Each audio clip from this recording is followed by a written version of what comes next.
বিক্রমপুর গ্রামে ছিল রহিম নামের এক কৃষক। সে খুব সৎ এবং পরিশ্রমী ছিল।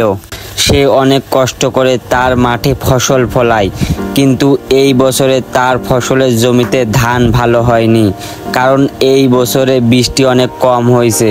রোদের তাপে তার ধানের গাছগুলো পুড়ে গেছে। তবুও সে কষ্ট করে যাচ্ছে, তার ধানের গাছগুলো অনেক যত্ন সহকারে চাষ করতেছে।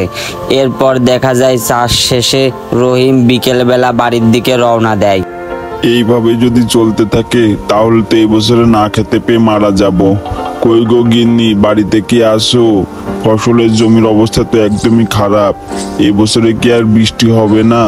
জানি না আমাদের কপালে এবার কি আছে, হয়তো না খেতে পেয়ে মারাই যাব। কেন গো, না খেতে পেয়ে মারা যাবো কেন? তোমার আবার কি হলো? আর মাঠ থেকে আসতে তো দেরি কেন করলে? আমি সে কখন থেকে বসে আছি তোমার অপেক্ষায়।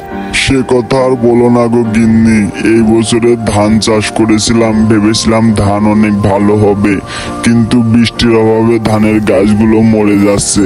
জানি না কবে বৃষ্টি হবে নি। রোদের তাপ এত বেশি, বুঝতেছি না কি করব।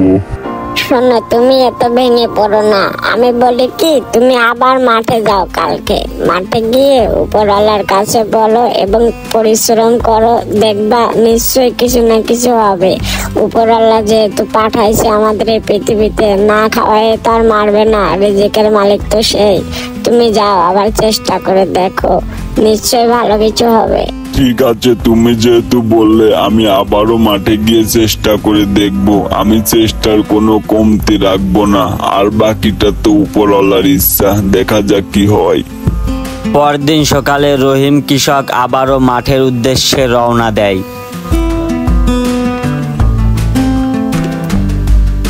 জমিতে এসে রহিম কঠোরভাবে পরিশ্রম করতে থাকে। তবুও সে হতাশ হয়ে যায়, কারণ সে দেখতে পায় পানির অভাবে তার আরো বেশ কিছু ধানের চারা মরে গেছে। এরপর সে কান্নাকাটি করে আল্লাহর কাছে বলে, হে আল্লাহ, কিছু একটা করো, না হলে তো না খেতে পেয়ে মারা যাব। সেদিন কাজ করতে করতে কখন যে রাত হয়ে গেছে রহিম বুঝতেই পারেনি। হঠাৎ দেখে আকাশ মেঘলা হয়ে আকাশ থেকে বজ্রপাত সাথে ঝড় বৃষ্টি শুরু হয়েছে। একই কাণ্ড! রহিম তো খুশিতে আত্মহারা। সেদিন সারা রাত বৃষ্টি হলো, আর রহিমের ধান খেতে প্রচুর পানি আসলো। রহিম নিজেও বৃষ্টিতে ভিজে গাছের নিচে বসে পুরো বৃষ্টিটা উপভোগ করলো।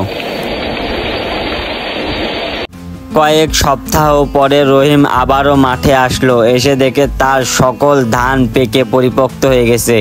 রহিম এবার ধানগুলো কেটে নিয়ে গেল বাজারে বিক্রি করতে। রহিম তার ফসলের ধান বিক্রি করে অনেক টাকা পায়। রহিম টাকাগুলো দিয়ে তার ভাঙাচুরো বাড়িটাকে ঠিক করে বড় একটা বিল্ডিং বাড়িতে পরিণত করে। কিন্তু এখনো রহিমের চিন্তা, কারণ রহিম যেই ফসলগুলো বিক্রি করেছিল তার সমস্ত টাকা দিয়ে সে বাড়ি করেছে। এখন আর তাদের হাতে বেশি টাকা পয়সা নেই। গিন্নি গো, ফসল বিক্রি করে যা টাকা পালাম সমস্ত টাকা দিয়েই তো তোমার স্বপ্নের বাড়িটা বানিয়ে দিলাম। এখন আমরা কি খাবো বলো তো? আরে তুমি এত চিন্তা কেন করো বলো তো?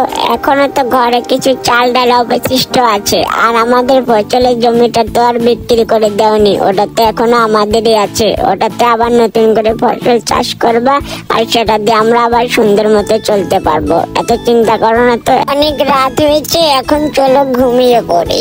রহিমের বউয়ের কথা শুনে রহিমও একটু শান্তি পায় এবং ঘুমিয়ে পড়ে। এই গল্প থেকে বোঝা যায় পরিশ্রম ও সততাই সফলতার চাবিকাঠি।